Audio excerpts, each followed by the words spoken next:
Hello जी, नमस्कार, सलाम, Sat Shri Akal. Wish you all a very warm welcome to my channel. मैं आपका अपना डॉक्टर सचिन कपूर आपके लिए एक छोटा सा टॉपिक लेकर के आया हूं, दैट इज़ एमनियोसेंटेसिस।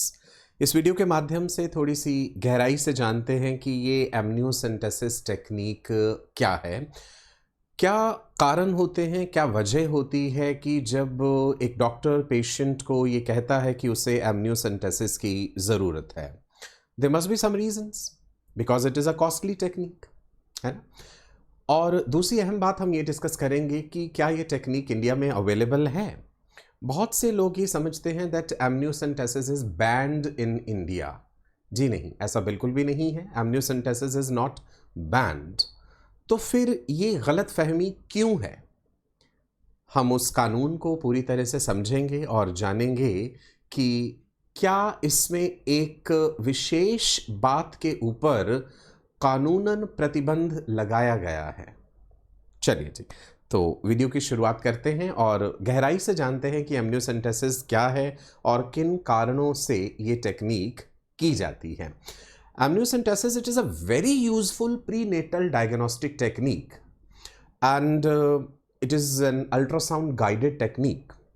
अल्ट्रासाउंड करते समय साथ के साथ डॉक्टर जो है वो एक नीडल इंट्रोड्यूस करते हैं into the amniotic cavity and small amount में nearly 20 to 30 ml of amniotic fluid जो है वो निकाला जाता है और उस एमनियोटिक फ्लूइड को फिर हम एनालाइज करते हैं अलग अलग कारणों के लिए, जेनेटिक डिसऑर्डर्स को जानने के लिए या फिर जो एमनियोटिक फ्लूइड में प्रोटीन्स प्रेजेंट हैं, कुछ बायोकेमिकल सब्सटेंसेस हैं, उनको हम एनालाइज करते हैं।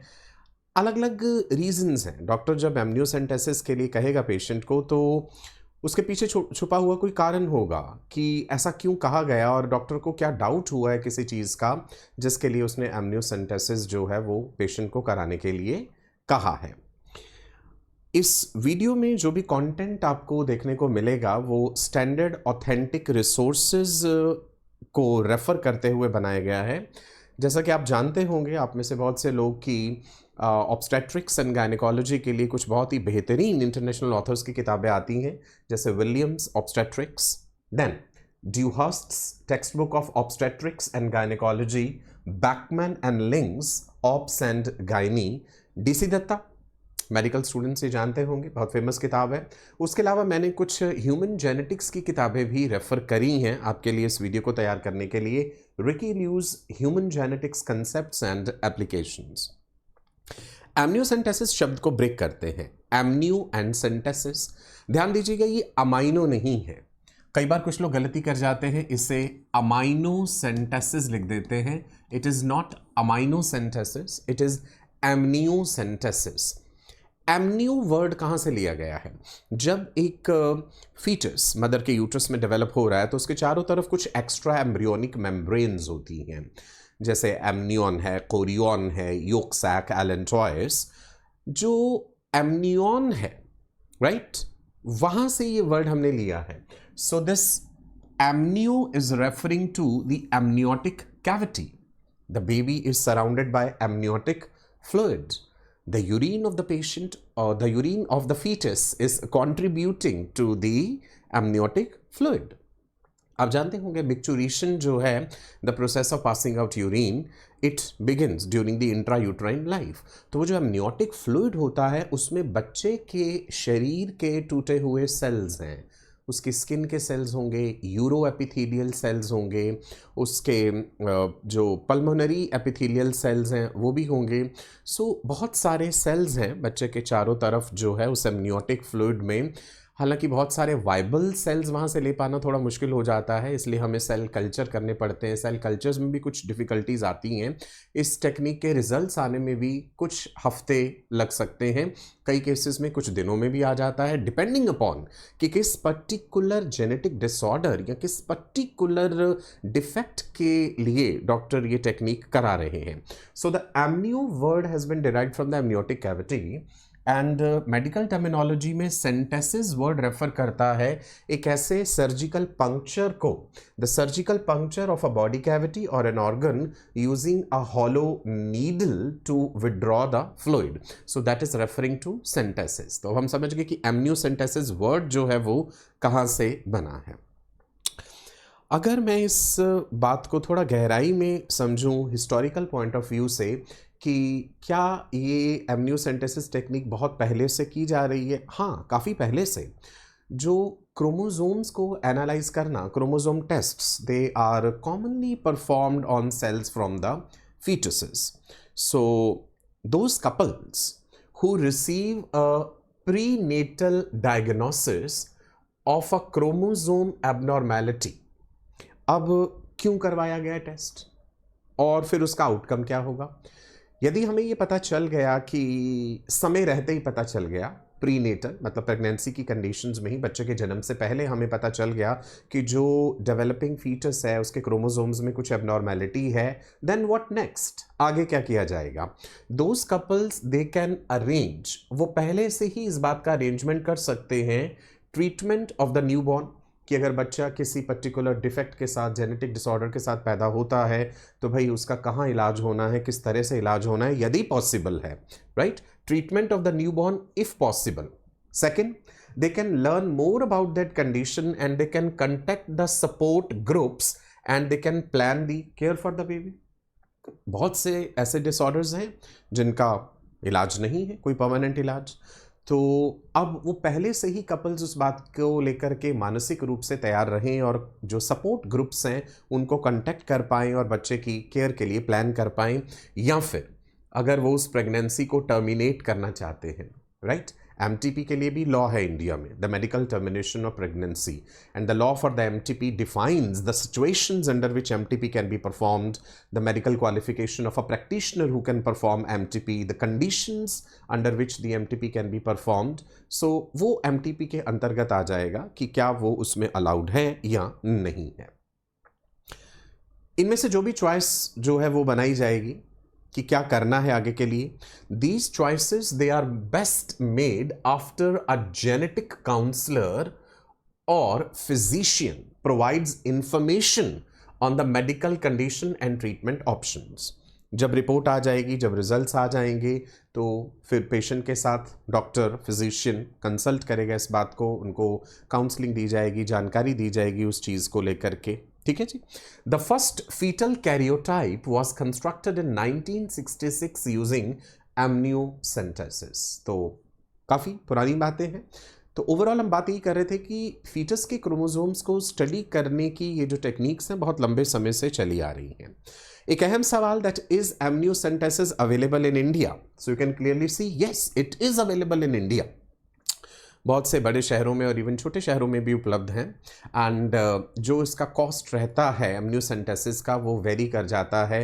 कुछ जगहों पे 7-8 हज़ार भी हो सकता है, कुछ जगहों पे ये 25,000, 30,000 या इवन 35,000, 35,000 तक जा सकता है, डिपेंडिंग अपॉन उस हॉस्पिटल का रेपुटेशन, उस डॉक्टर की अपनी जो फीस है जो वो चार्ज कर रहे हैं, ये कौन कौन से टेस्ट हमें करने हैं। एमनियोसेंटेसिस के ज़रिए हम बहुत सारी बातें जान सकते हैं। अब ऐसा तो नहीं है कि डॉक्टर कह देगा कि ये सारे के सारे जो है टेस्ट मुझे चाहिए एमनियोसेंटेसिस के थ्रू, ऐसा नहीं है। जिस भी चीज़ के लिए डाउट हुआ है, सिकल सेल एनीमिया के लिए, हेमोफीलिया के लिए, मस्कुलर डिस्ट्रॉफी के लिए, या फिर ट्राइसोमी किसी क्रोमोसोम की, डाउन सिंड्रोम की बात करें या एडवर्ड सिंड्रोम की, राइट, तो उसके अनुसार जो है फिर उसका कॉस्ट जो है डिसाइड होता है। So, is it available in India? Yes, it is available in India, but ये बात ध्यान रखनी है, its use is restricted primarily to detecting the genetic abnormalities and it is not for determining the sex of the fetus. जो मैं आपसे कह रहा था कि बहुत लोगों में ये गलतफहमी है that amniocentesis is banned in India, तो ध्यान दीजिएगा, amniocentesis is not banned in India but its use is restricted। किस बात के लिए? किसी क्रोमोसोमल एबनॉर्मेलिटी को जानने के लिए, किसी मेटाबॉलिक डिसऑर्डर को जानने के लिए अलाउड है, लेकिन ये नहीं करना है कि आप बच्चे का जेंडर जो है वो डिस्क्लोज करें। It is not for determining the sex of the fetus. जो कानून है देखते हैं। The pre conception and pre natal diagnostic techniques act जो है PCPNDT 1994, it regulates its use to prevent sex selective abortions।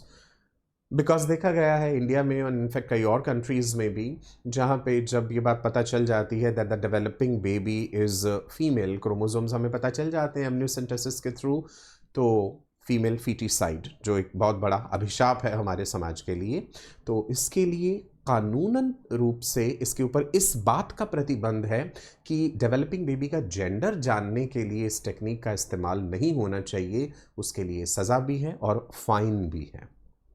ठीक है जी। कॉस्ट ऑफ एमनियोसेंटेसिस, जैसा कि मैंने बताया जो कॉस्ट है वो काफ़ी फैक्टर्स जो है वो डिसाइड करते हैं। The cost of amniocentesis test in Delhi, अगर मैं दिल्ली जैसे शहर की बात करूं तो 7,000 से लेके 36,750 या इससे भी ज़्यादा जा सकती है, और एवरेज लगभग 25,000 के करीब। The specific price can vary depending on the hospital या clinic, the complexity of the analysis and the individual doctor's fees. ठीक है जी। सो अलग अलग फैक्टर्स हैं जो ये डिसाइड कर देंगे कि किन वजहों के कारण अलग अलग लोग जो है इसका अलग अलग कॉस्ट जो है वो चार्ज कर रहे हैं। नो, क्या क्या टेस्ट जो हैं वो हम उस एमनियोटिक फ्लूइड पे कर सकते हैं? बहुत सारे हैं, आगे हम डिटेल में देखेंगे। कितना अमाउंट में एमनियोटिक फ्लूइड हमें विड्रॉ करना पड़ेगा ये भी डिपेंड करेगा किस पर्टिकुलर टेस्ट को जानने के लिए हम वो प्रोसीजर कर रहे हैं, किस पर्टिकुलर जेनेटिक डिसऑर्डर को जानने के लिए। Generally typically 20 to 30 ml amniotic fluid जो है वो हम लेते हैं। सो बहुत सारी चीज़ें हैं आप इसमें देख पा रहे हैं। अगर हमें साइटोमेगालोवायरस के लिए कल्चर करना है तो 2 से 3 ml जो है, बिकॉज बहुत सारे इंट्रायूट्राइन इन्फेक्शंस को जानने के लिए भी इस टेस्ट का इस्तेमाल किया जाता है, राइट जी।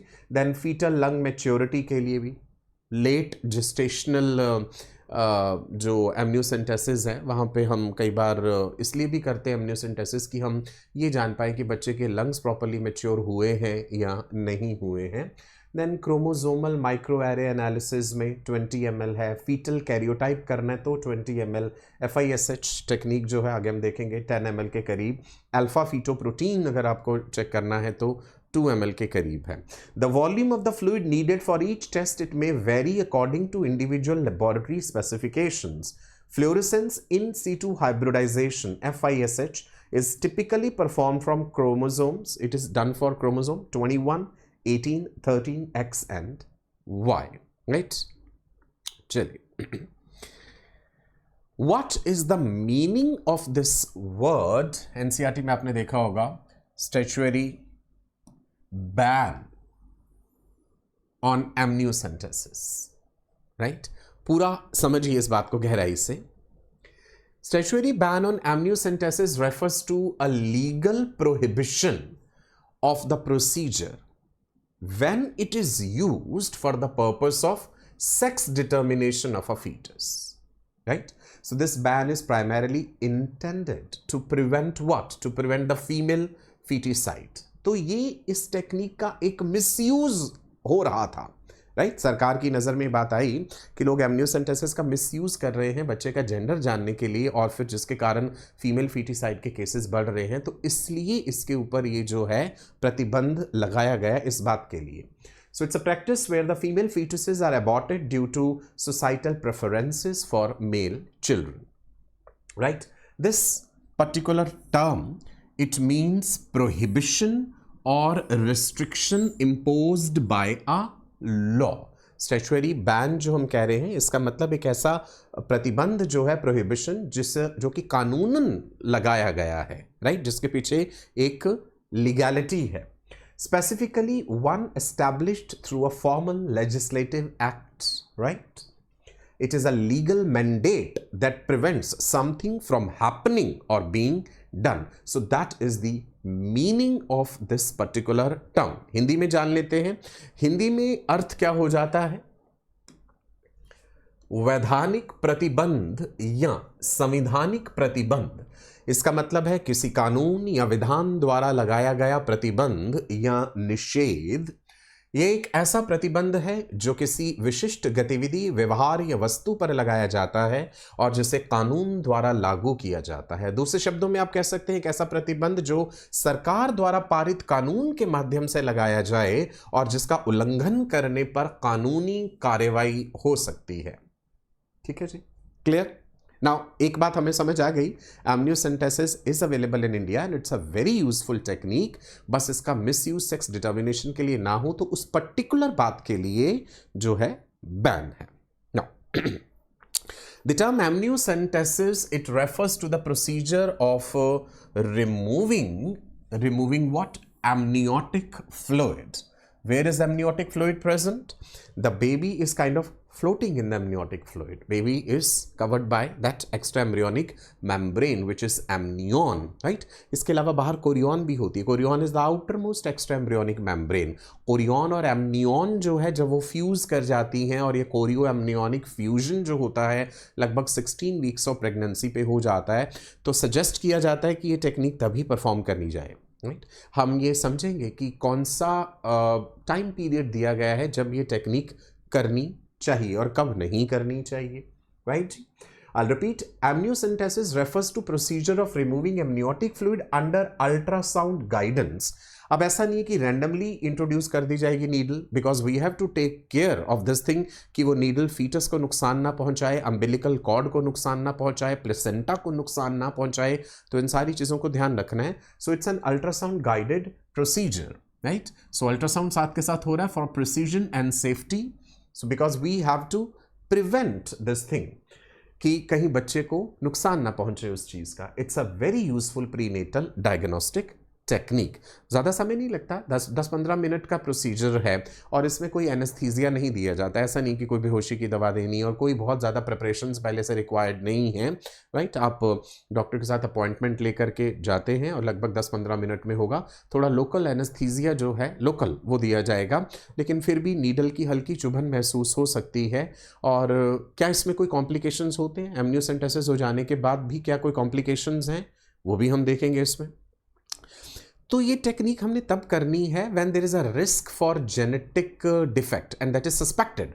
अब सस्पिशन कहाँ से आएगा? मान लीजिए पहले कोई ब्लड टेस्ट कराए गए हैं, उसमें डॉक्टर को कोई सस्पिशन हुआ है, या फिर रेडियोलॉजिस्ट ने अल्ट्रासाउंड जिसने परफॉर्म करा है प्रेग्नेंट फीमेल का, उसको कहीं कोई डाउट हुआ है कि कोई जेनेटिक डिसऑर्डर तो नहीं है इस बच्चे में, तो ये कराया जाएगा। मदर की एज अगर 35 ईयर्स से ऊपर है तो भी सजेस्टेड हो जाता है, बिकॉज जैसे जैसे मेटर्नल एज एडवांस करती है क्वालिटी ऑफ एग्स जो है वो डिटीरियोरेट होती है। So the chances of giving birth to babies with genetic disorders increases if she conceives after the age of 35 years. तो ये अलग अलग कारण हो जाते हैं जब हम एमनियोसेंटेसिस करवाएंगे।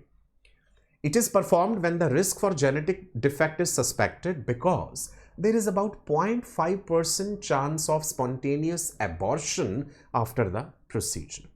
कुछ केसेस में देखा गया, चाहे वो 1% से कम ही है, कि भाई मिसकैरेज हो सकता है, या फिर विजाइनल ब्लीडिंग हो गई, या फिर विजाइना के थ्रू फ्लूइड का डिस्चार्ज होने लग गया, या कुछ इन्फेक्शन अंदर हो गया, उसका एक हल्का फुल्का रिस्क रहता है। Now, why is amniocentesis advised? This is important. Randomly किसी भी जो है प्रेग्नेंट लेडी को नहीं कह देंगे कि एमनियोसेंटेसिस कराइए, उसके पीछे कारण है। Risk of a chromosomal problem rises steeply after the maternal age 35. Because you know when a female is born, जितने भी oocytes उसने अपनी ओवरीज से रिलीज करने हैं उनका नंबर जन्म के समय ही फिक्स्ड है। They are arrested in the diplotene stage of meiotic prophase 1 and we humans are exposed to different kinds of environmental agents कह दीजिए, जो कि म्यूटेशंस करा सकते हैं, एबनॉर्मेलिटीज कर सकते हैं। तो जैसे जैसे समय बीतता है, जितना डिले कर रही है वो अपनी प्रेगनेंसी को, तो फिर चांसेस बढ़ जाते हैं that she can give birth to babies with genetic disorders. तो पहली बात हो गई अगर आपके पेशेंट की एज जो है वो 35 से प्लस है। उसके अलावा the procedure is also warranted if a couple has had several spontaneous abortions. अगर आपके पेशेंट में पहले काफ़ी बार स्पॉन्टेनियस एबॉर्शन हो चुका है, या पहले से उनका कोई बच्चा ऐसा है जिसमें कोई जेनेटिक डिसऑर्डर है, और they already have children with some kind of birth defect or a known chromosome abnormality irrespective of the maternal age, मान लीजिए मेटर्नल एज को हम कंसिडर नहीं भी कर रहे, शी इज 25, 27, 28, 30 व्हाटएवर, बट पहले उनके ऑलरेडी कोई ऐसा बेबी है जिसमें जेनेटिक डिसऑर्डर है, या कह दीजिए उनके परिवार में इस चीज़ की कोई हिस्ट्री रही है, फैमिली हिस्ट्री। इसके अलावा another reason to seek amniocentesis is if the screening test, अगर आपने एज अ डॉक्टर पहले कुछ स्क्रीनिंग टेस्ट कराए हैं उस प्रेग्नेंट लेडी पे, जहां पे आपको कुछ पर्टिकुलर प्रोटीन्स के, एंजाइम्स के या बायोकेमिकल सब्सटेंसेस के बहुत ज़्यादा एलिवेटेड लेवल्स मिले हैं, कोई ऐसा आपको रिस्क भी नज़र आया है कि कहीं कोई एक्स्ट्रा क्रोमोसोम तो नहीं है, ट्राइसोमी तो नहीं है किसी क्रोमोसोम की, कोई डाउट आपके मन में ऐसा आ रहा है, राइट, अल्ट्रासाउंड किया गया और उसमें कोई एबनॉर्मेलिटी नज़र आई है, abnormal ultrasound finding, so these are the reasons जिसके कारण डॉक्टर जो है पेशेंट से ये बात कहेगा कि भाई हमें एमनियोसेंटेसिस कराना पड़ सकता है ना। इसके अलावा लेट प्रेगनेंसी में एमनियोसेंटेसिस क्यों कराना पड़ सकता है? Amniocentesis in late pregnancy, testing for fetal pulmonary maturity, right, respiratory system is the last to develop in a fetus, तो यही कारण है, आपने जानते होंगे आपकी जब प्री मेच्योर बेबीज हो जाते हैं तो उन्हें ब्रीदिंग डिफिकल्टीज रहती हैं, तो इसलिए अगर हमें जानना हो कि बच्चे के लंग्स की मैच्योरिटी ठीक हो चुकी है, right, so presence of phosphatidyl glycerol in the amniotic fluid reliably indicates lung maturation. If you remember, alveoli में type 1, type 2 cells होते हैं. Type 1 cells are simple squamous epithelial cells which allow the gas exchange. Type 2 जो cells होते हैं pulmonary हमारे मतलब lungs में, type 2 sales जो है वो क्या सिक्रीट करते हैं? पल्मोनरी सरफेक्टेंट डाइपॉल्मिटॉल फॉस्फेटिडाइल कोलिन, जो कि एक सरफेक्टेंट के रूप में काम करता है and it prevents the collapsing of the alveoli. तो वो अगर हमें फॉस्फेटिडाइल ग्लिसरॉल जो है वो मिल रहा है एमनियोटिक फ्लूइड में जितना होना चाहिए सफिशिएंट मात्रा में, तो लंग मैच्योरिटी इंडिकेट करता है। Then assessment of severity of RH isoimmunization, RH factor incompatibility, आप जानते हैं if the mother she is RH negative and the baby is RH positive, तो जर्नली हम कहते हैं the first pregnancy is generally normal without any major complication. कई बार पहली प्रेगनेंसी में भी कॉम्प्लिकेशंस हो जाते हैं, that also I discuss in a separate video on RH factor incompatibility. तो अगर हमें ये जानना है कि कहीं ऐसा कुछ तो नहीं हुआ है तो उसके लिए भी हम ये करवा सकते हैं, right. Assessment of severity of RH isoimmunization, it is done for estimation of bilirubin in the amniotic fluid by spectrophotometric analysis. amniotic fluid में bilirubin का लेवल कितना है उससे भी हमें अंदाज़ा लग सकता है कि फीटस जो है कि क्या वाकई ही उसे नुकसान पहुंच रहा है इस ब्लड ग्रुप इनकम्पैटिबिलिटी के कारण। कई बार ट्रीटमेंट के रूप में भी इस टेक्निक को यूज किया जा सकता है, पॉलीहाइड्रोएमनियोस, मतलब एक्सेस अमाउंट में अगर एमनियोटिक फ्लूइड है, so it may be use to drain out that excess amniotic fluid when the patient accumulates too much amniotic fluid during the pregnancy, right. तो ये एमनियोसेंटेसिस लेट प्रेगनेंसी में जो हम करते हैं। नाउ द क्वेश्चन कम्स, ये test किया कब जाता है? देखिए सिंपल बात याद रखिएगा, ये टेस्ट हमें तब करना है जब सफिशिएंट अमाउंट में आप एमनियोटिक फ्लूइड ले पाएँ, वहाँ से जेस्टेशनल एज इतनी हो चुकी है, कोरियन और एमनियन फ्यूज हो चुके हैं।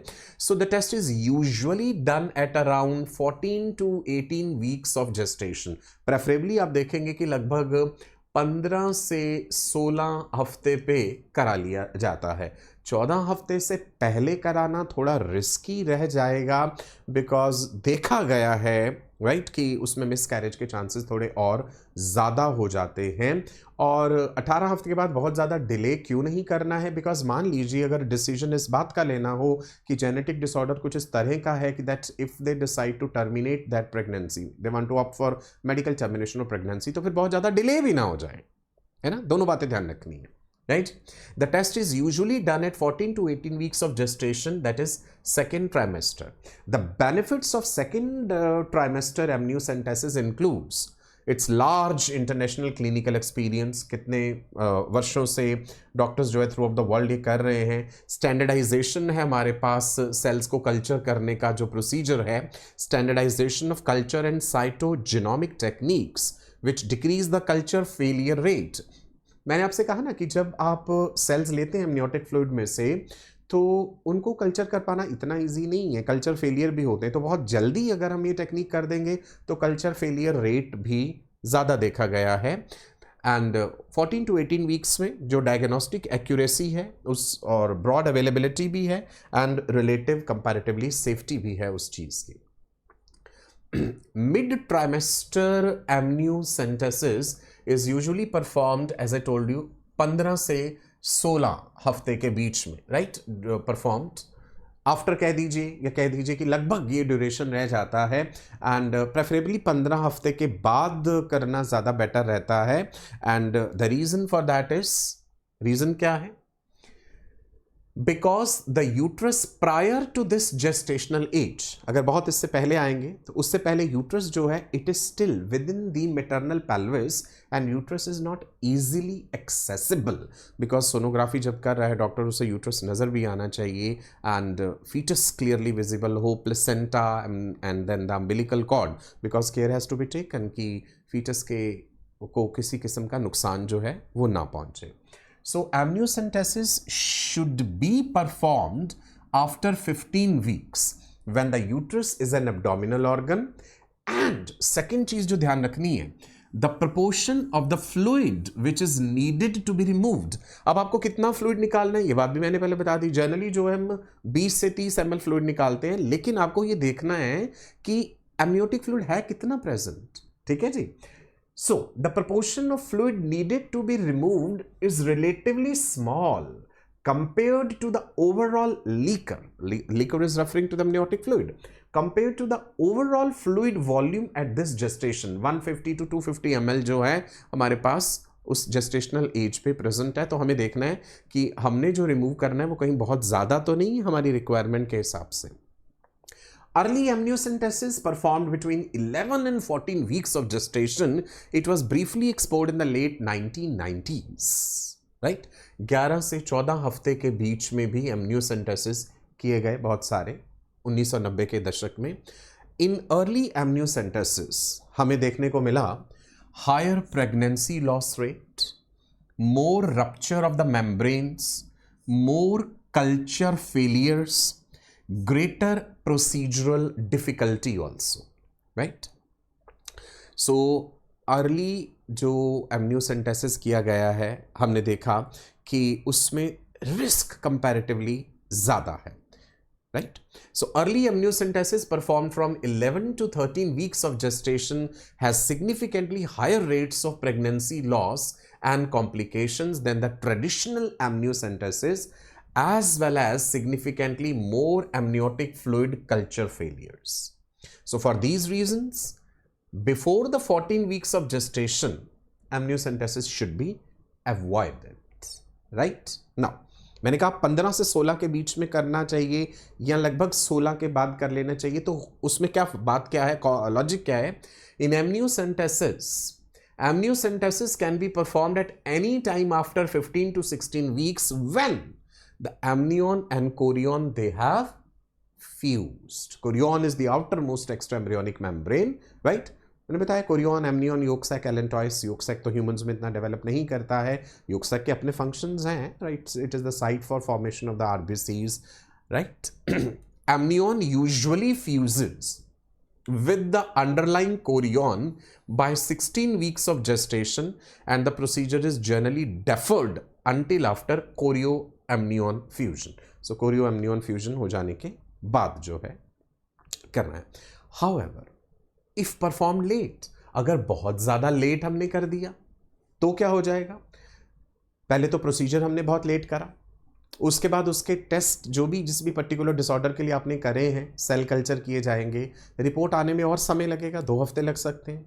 Test results are unlikely to be available quickly enough for the patient to exercise the option of pregnancy termination.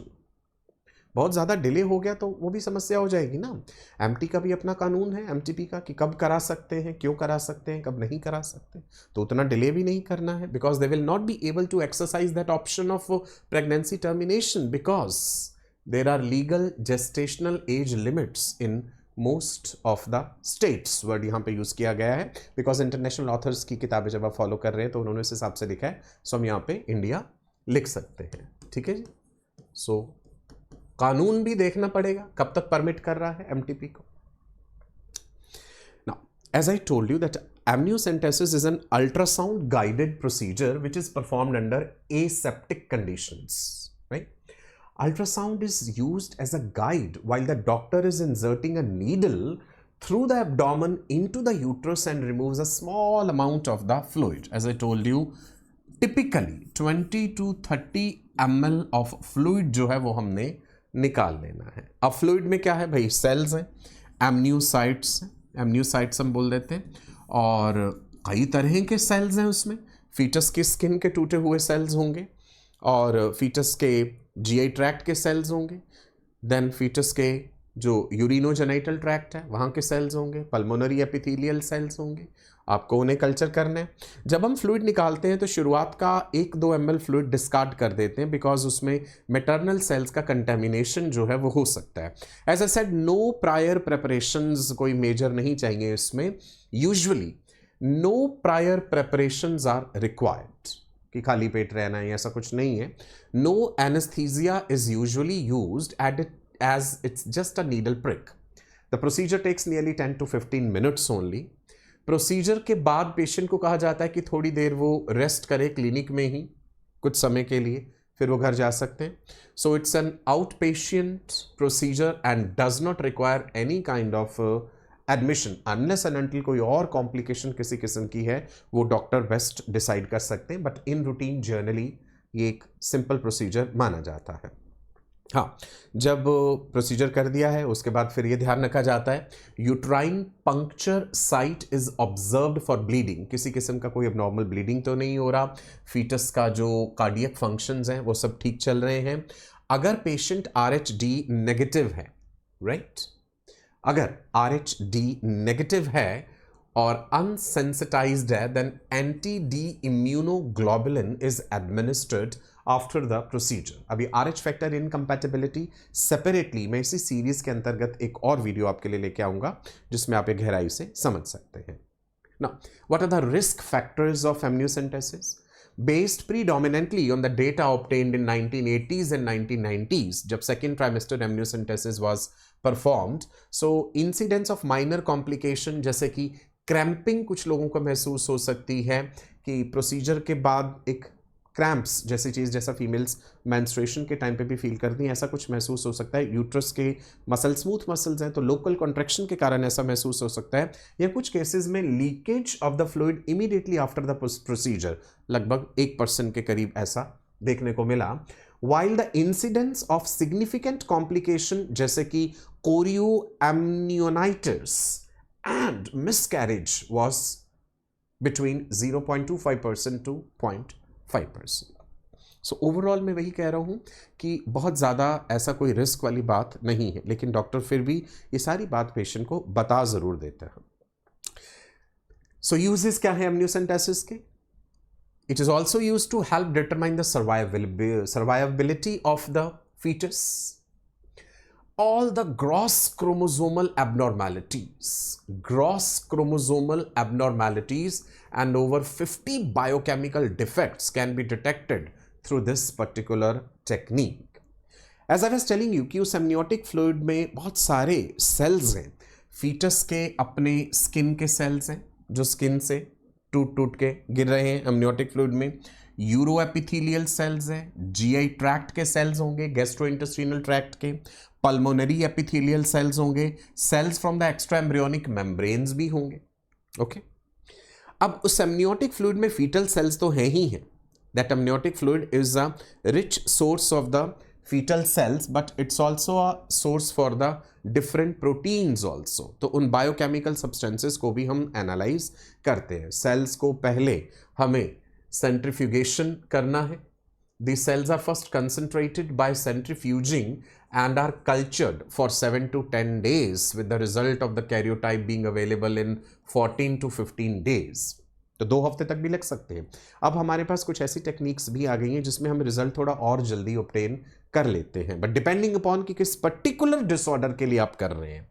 Culture failure होता है in about 0.5% and can be minimized by taking an adequate volume of the fluid and limiting the delay from the sample being taken and sent to the laboratory. तो बहुत ज़्यादा delay नहीं होना चाहिए उसमें कि सैंपल कलेक्ट किया गया और लैब में भेजा गया एनालिसिस के लिए, तो कल्चर फेलियर रेट फिर बढ़ जाता है अगर इस चीज़ में डिले हो गया. There is possibility that there will be in vitro mitotic abnormalities. In vitro is referring to glass. Vitreous refers to glass, कांच में, कि जब वो सेल्स में आप सेल्स कल्चर कर रहे हैं तो उस समय भी उनमें कोई abnormality आ जाए. There is a possibility. So there is a possibility of in vitro mitotic abnormality occurring as a result of culture process. उस कल्चर की प्रक्रिया के दौरान अगर सेल्स में गड़बड़ हो गई और हमने उसे मिस इंटरप्रेट कर लिया कि ये फीचर्स के सेल्स में ओरिजिनली एबनॉर्मेलिटी थी, right? So there is a possibility of in vitro mitotic abnormalities occurring as a result of the culture process, and therefore it is suggested that multiple cultures are performed for each amniocentesis. Multiple cultures कर लेने चाहिए, right? More recent हमारे पास chromosome specific probes हैं and fluorescence in situ hybridization FISH technique जो हैं, they have been developed to detect numerical aberrations in interface as well as non-dividing cells, eliminating the need for prolonged cell cultures. So technology, techniques दिनों दिन advance होती जा रही है. Culture failure rate होते हैं एमनियोसेंटेसिस में, ऐसा ना हो उसके लिए हमारे पास और भी बेहतर टेक्निक्स आ गई हैं कि हम नॉन डिवाइडिंग सेल्स में या इंटरफेस सेल्स में भी जान पाएं उस पर्टिकुलर चीज़ को जिसे हम जानना चाह रहे हैं. Now remember one thing, most of the cells which you have obtained in the amniotic fluid, they are non-viable as they have been sloughed off. भाई वो टूट टूट के गिरे ही तो हैं from the developing fetus. Therefore, testing results take slightly longer time with an amniocentesis as compared to CVS. CVS is chorionic villi sampling. I'll take a separate lecture on CVS also. CVS, chorionic villi sampling, is typically performed earlier in pregnancy between 10 to 13 weeks, and it involves sampling the placental tissue, which generally contains more viable cells than the amniotic fluid, allowing for the faster results. So, अगर compare करें chorionic villi sampling को और हम amniocentesis को, तो chorionic villi sampling हम और जल्दी कर सकते हैं, say around, you can do it around 10 to 13 weeks. But सारे डिसऑर्डर हम उससे नहीं जान सकते. कई बार ऐसा होता है वो एमनियोसेंटेसिस से ही पकड़े जाएंगे, कोरियोनिक विलाय सैम्पलिंग से वो पकड़ में नहीं आएंगे. सिर्फ सेल्स ही नहीं, उस एमनियोटिक फ्लूइड में as I said there can be many biochemicals present अगर उनका एबनॉर्मल लेवल है. द सैंपल्ड एमनियोटिक फ्लूइड में also be examined for deficient, excess या एबनॉर्मल बायोकेमिकल्स. किसी पर्टिकुलर बायोकेमिकल का अल्फा फीटोप्रोटीन की बात कर लीजिए, उसका लेवल कम है, ज़्यादा है, ये कुछ एबनॉर्मेलिटी आपको नज़र आ रही है जो कि इंडिकेट करेगी any kind of inborn error of metabolism. So procedure करना कैसे है? नीडल जो है 22 और 20 गॉज की, it is placed into the amniotic sac and care has to be taken to avoid the fetus, umbilical cord and placenta. That's why it is an ultrasound guided procedure. और जो tip of the needle है वो sonography में आपको ऐसे एक हल्के से डॉट की तरह नजर आती है. Position of the fetus and the placenta, it is first properly identified using sonography and palpation. After the skin is prepared with an antiseptic and local anesthetic is given. I told you the procedure has to be performed under complete aseptic conditions. A hypodermic needle is inserted through the mother's abdominal wall into the amniotic cavity, and then 20 to 30 ml of fluid जो है, and उस fluid में जो suspended cells होंगे, they are aspirated for microscopic examination and biochemical testing, right? As I told you that the needle, it just looks like a kind of bright star on the ultrasound image, as you can see here.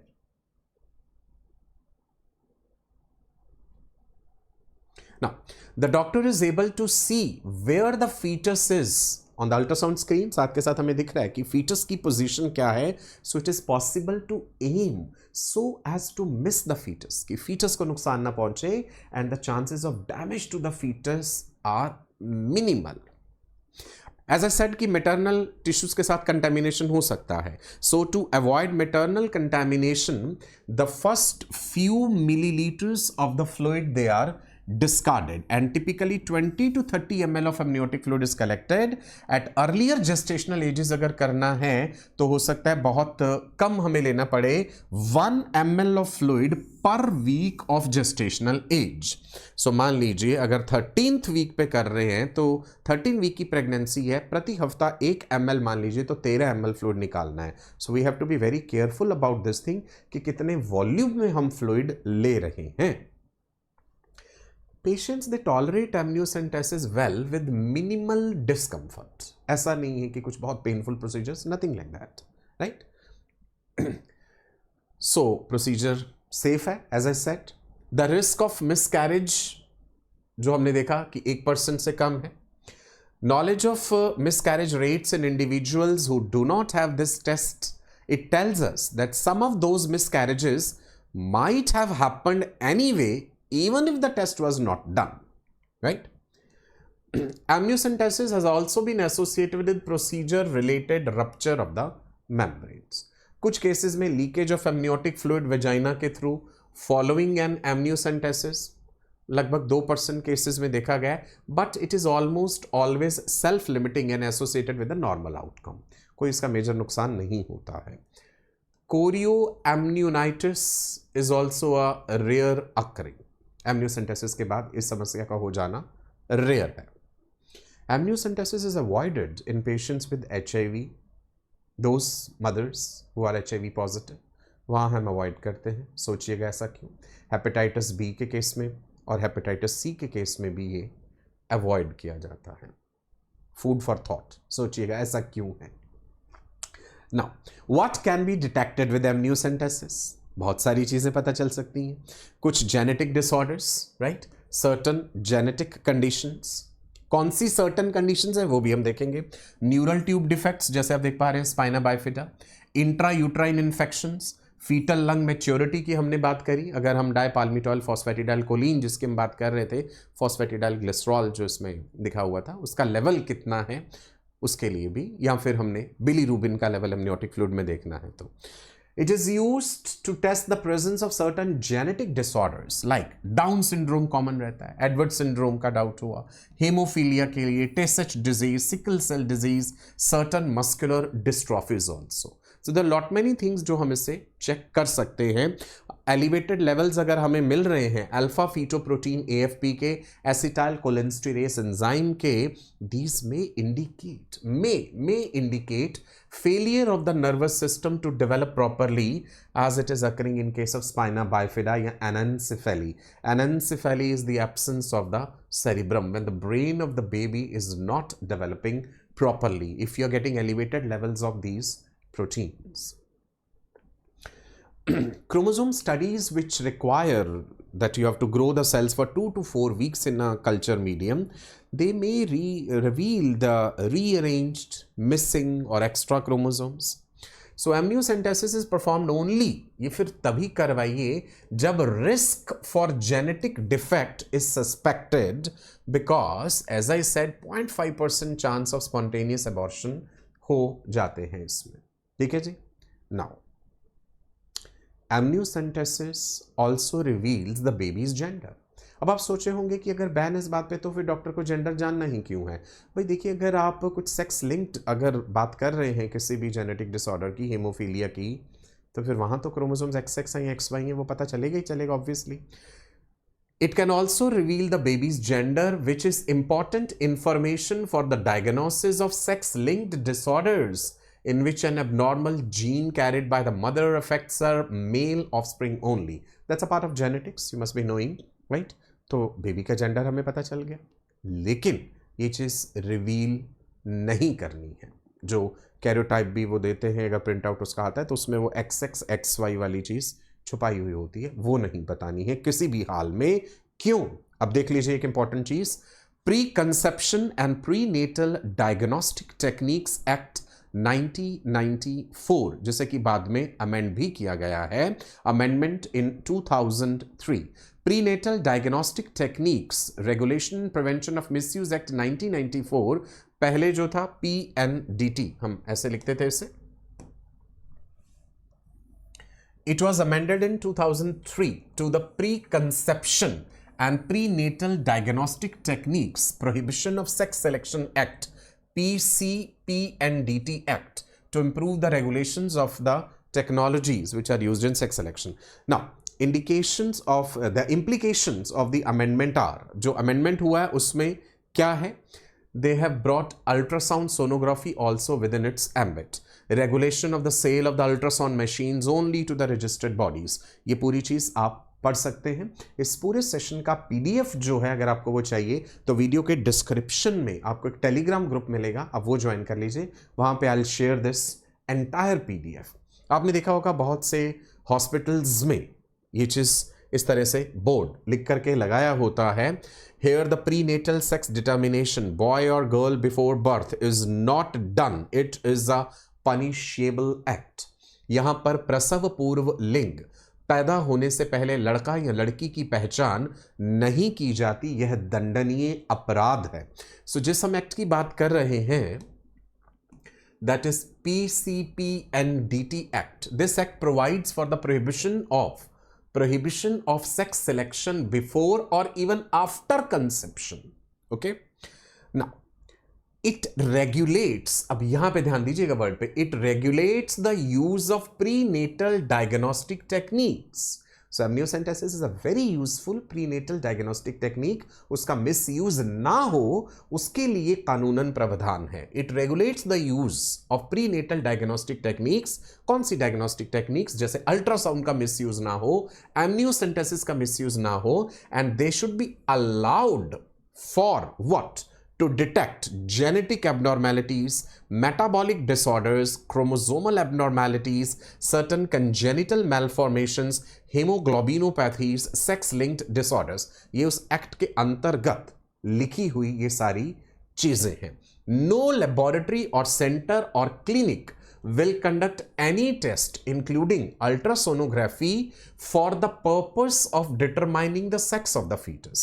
No person including the one conducting the procedure would communicate the sex of the fetus to the pregnant woman or her relatives by words, by signs, by any other methods। किसी भी तरीके से communicate नहीं करना है, ना बोल के, ना इशारों से, ना किसी जेस्चर से।